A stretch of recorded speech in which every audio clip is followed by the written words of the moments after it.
विधायक जी, कुछ आपसे भी होली का किस्सा ले लेते हैं, क्योंकि भाषा बड़ौत की भी बड़ी ठीक ठाक है और बागपत की तो ठीक ठाक है ही है। खैर ना ना, दिल्ली तो अगर दिल्ली हो तो फिर वहां राजनीति छोड़नी पड़ेगी, बहुत सारे लोग वेट कर रहे हैं तो आपसे भी अनुरोध है कि कुछ किस्सा वो होली का आप भी यहां सुनाएं, कुछ हंसी ठिठोली आप भी यहां करें। धन्यवाद संजय भाई। सभी उपस्थित जितने भी यहाँ कलाकार भी हैं और लीडर भी हैं और अलग अलग फील्ड से लोग आए हैं, हम सबका मैं अभिनंदन करता हूँ। अब हंसी ठिठोली की बात तो कुछ नहीं है, हम तो ग्रामीण परिवेश के लोग हैं, तो ये रंग का कोई परिचलन पहले था ही नहीं।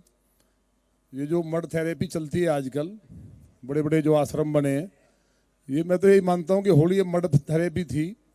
प्राचीन काल में जो हमारे मनीषियों ने शुरुआत की होगी, तो गोबर होता था गाय का, गारा होता था, गांव में कीचड़ गलियों में जो होती थी, लेकिन वो कीचड़ साफ होती थी, वो उसमें कोई इस तरह की नहीं होती थी जो अब माहौल बदला है।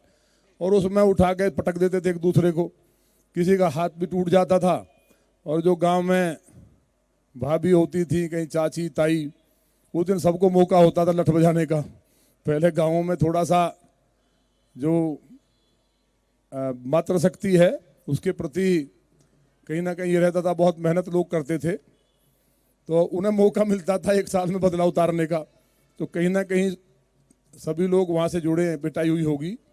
और अभी जो चौधरी साहब ने कहा तो उसका समाधान महात्मा तो बताएंगे ही, लेकिन मुझे भी लगता है कि प्रगति मैदान वहाँ समाधान हो सकता है। हमारे यहाँ तो सनातन धर्म में भगवान को हर प्रकार का अलग अलग हैं, वैष्णव हैं या शैव हैं या अलग हैं, उन सबको है। तो भैरव बाबा का मंदिर है तो वहाँ भी चढ़ाया जा सकता है, तो ये भी कहीं ना कहीं समाधान हो सकता है। और वहाँ भक्त प्रसाद लेने के लिए रहते हैं जी। तो आपने बुलाया, सम्मान दिया। होली का तो यही है कि भाई कहीं ना कहीं जो आपस में क्लेश हैं, इस बहाने से वो ख़त्म हो जाएं और नई एक शुरुआत की जाए। प्रकृति भी एक नई शुरुआत करती है, नए नए पत्ते भी इसी में आते हैं। बाकी तो जो होलिका का जो किस लिए शुरू हुई है सभी जानते हैं, उसको कहने की तो कोई आवश्यकता नहीं है। लेकिन वो गांव की जो होली थी उसका आनंद रहा नहीं, पूरा गांव एक जैसा हो जाता था, एक जैसा, कोई पता नहीं चलता था कौन है ये, सब कीचड़ में बुरी तरह से। और सुबह से लेकर रात तक, और कोई लाठी लेके हमारी माताएं भाभी घूम रही हैं, और कोई कितना ही बड़ा चौधरी हो, उसकी चाहे बूढ़ा है छोटा है, सबकी पिटाई होती थी। लेकिन आप सबको बहुत बधाई, बहुत शुभकामनाएं।